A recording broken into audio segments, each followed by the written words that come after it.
I watched The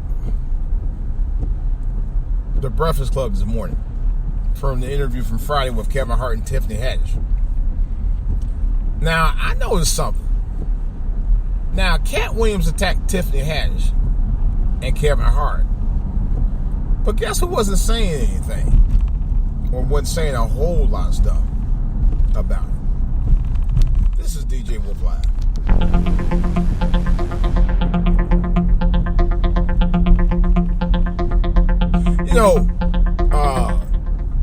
I watched The Breakfast Club this morning, right? And I just happened to see them interviewing Kevin Hart and Tiffany Haddish. And the one thing that tripped me out about Kevin Hart was that he was all railing to defend Tiffany Haddish. And I understand, that's his friend. They've been friends for a long time.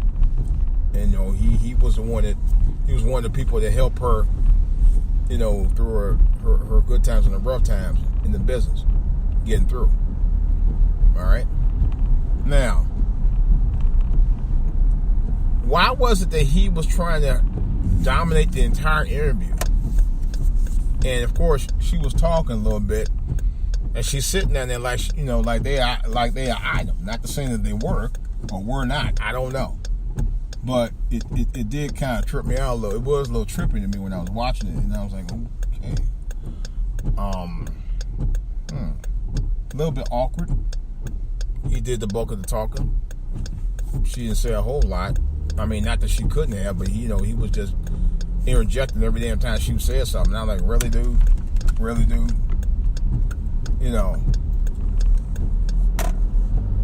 After all, Katt Williams really didn't attack Tiffany Haddish. He just felt that people that Hollywood wasn't calling, who he felt was as talented as she was, would never get called for roles because they give her all the roles. Now, this part is true.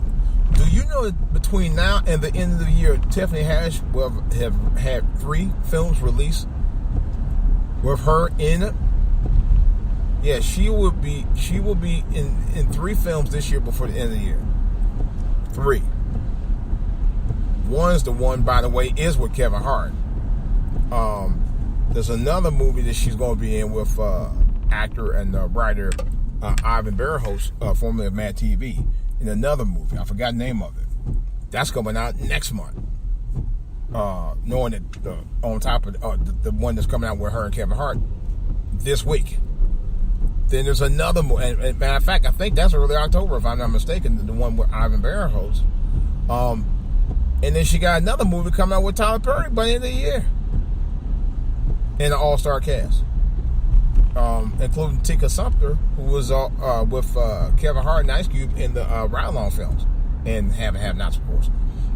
Now, what kind of tripped me out was the fact that Katt Williams might have had a good point.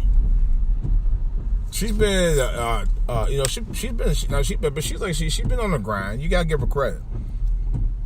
A lot of people thought, well, Tiffany Haddish just got discovered. She just started, she just came out of nowhere. She really didn't just come out of nowhere. And I'll say that. She's been in the game for a long time. And like others who've been on the ground for years before they got discovered, started out, in smaller venues. So it wasn't like she was exactly, just poof, came out of nowhere. Because she did. I can vouch for that. I seen the video. I forgot. I remember seeing her on Comedy Jam, Def Comedy Jam years ago. I just happened to watch the video of her footage on Def Comedy Jam over the weekend. Well, last weekend, rather.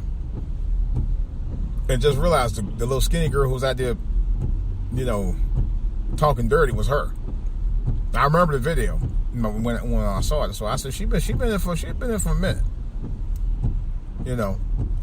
So you gotta give credit where credit due. She just didn't come out of nowhere. This chick worked the rooms for years and years and years, and I'll give her that. Now I know what Katt Williams is saying about the other women who've been out there a very long time as well, and been out there just a little longer than her. But you know how Hollywood is. Hollywood is bankrolling on who they think is the next it factor in Hollywood, whether it be black or white. They control the purse strings, and unless we start controlling the purse strings for our own movies and stuff like that, that's how they call the shots. You know, it doesn't necessarily make you a coon because it's like that. It's just the fact that you got the break that Hollywood wanted to give you.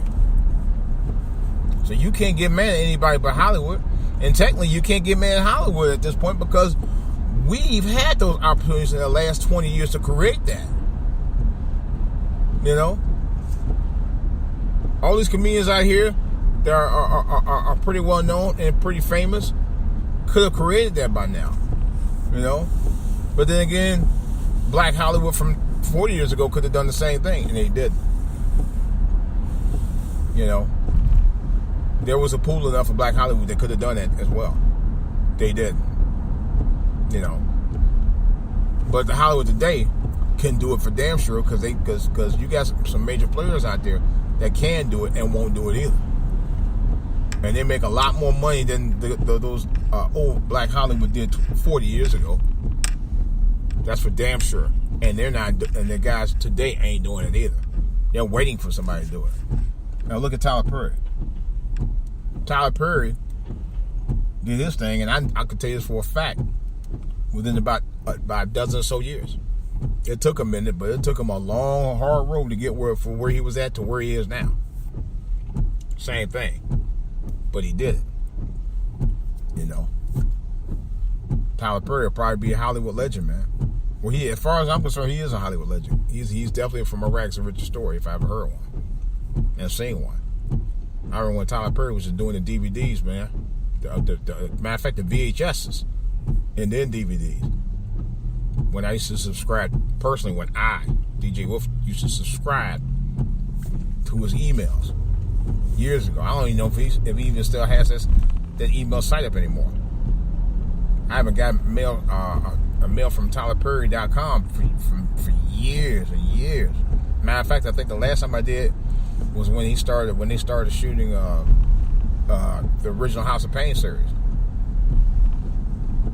Matter of fact, it was a few years after that. I'm sorry, it was a few years after that, and when he started doing the movies, he started doing more of the other movies that he was doing. Then after that just went away. But I can honestly say wholeheartedly that he was on his grind.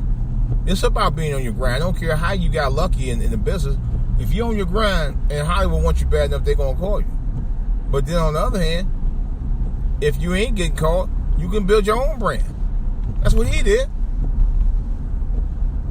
Now he got about a dozen or so TV shows on TV. He got a dozen or so movies out there.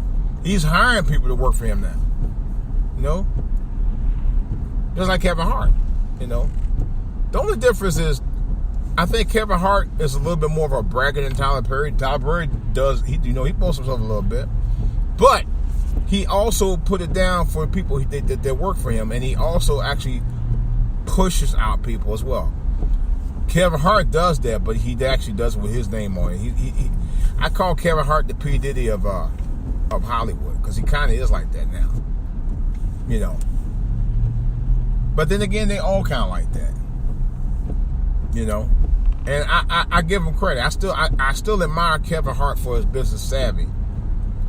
But I think he's been in the business long enough where he can actually kind of take a backseat back, like Tyler Perry has done, sort of, and run behind the scenes if he wanted to. But no, he don't.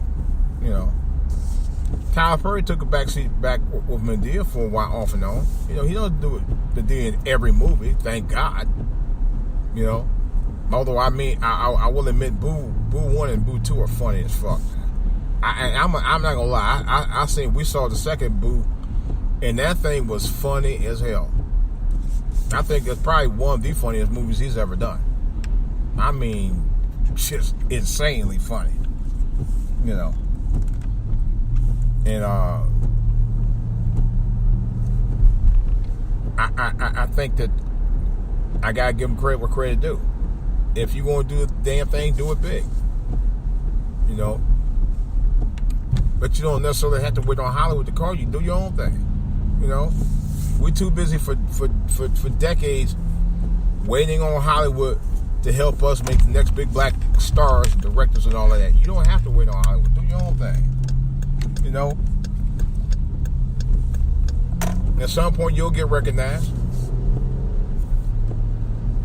Spike Lee's still doing movies after 30-some-odd years. You know? It took a minute for Hollywood, you know, to come call him, but he's still doing his thing. And he still runs his own production company. He does independent stuff, too. You know? Me, myself, you know, hey, I'm just kind of fledgling. It's as much of a hobby as it is a business thing I'm trying to put out there, but, you know, that's fine. At least I can say I own it. It's mine. You know, DJ Wolf Live, DJ Wolf, and for all to hear, it's all part of me. You know, eventually one day I might actually try to actually make that happen. You know, but you got to make the time. You got to make the effort. At one point, I was doing music every night. I would be up late for hours on end making music. I would. But I found out as I got older, I just can't be up every night doing that. I just can't. I could. Maybe one day I will. Yeah. But I couldn't do it every night. But I can. You know, and I have done it. Maybe I'll get that itch, you know, deep in the pit of my hand, and say, you know what? I'm itching to do some music, or I'm itching to, to create some podcasts. And I was doing podcasts. One time I would get up in the middle of the night and just do podcasts based on something I thought about, or something I read, or something I saw. You know, if you keep the creativity juices flowing, there's always going to be a reason to create. You know, as long as it's part of your brand that you make it your brand, you'll be all right. You know, like I said, never stop certain brothers in Hollywood from thinking big and dreaming big. But by the same token, man, you know, we gotta start building each other, not stop tearing each other down. Because I noticed this year, last year, it's been all about beefs in Hollywood, man. And, you know, in the record industry too, people beefing on each other. Look at Nicki Minaj and Cardi B. They've been beefing on and on for months.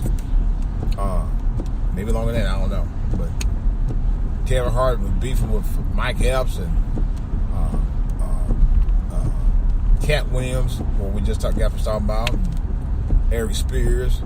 That's another whole story, but I won't go into that.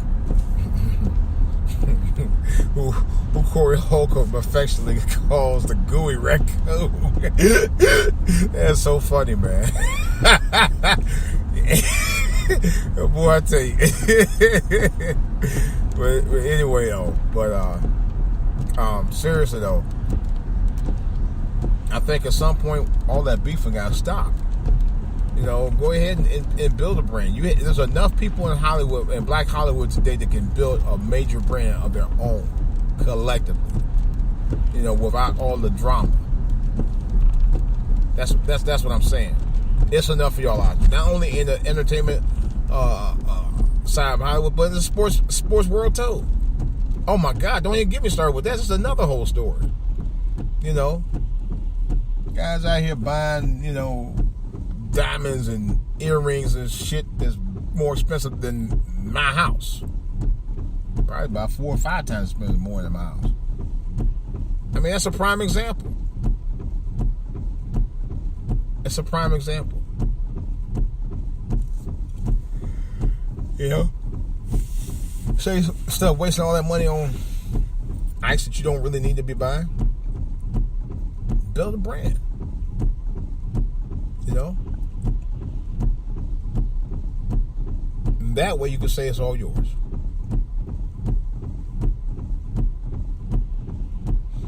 This is DJ Wolf. That's all I gotta say. Only other thing I gotta say is about the beef.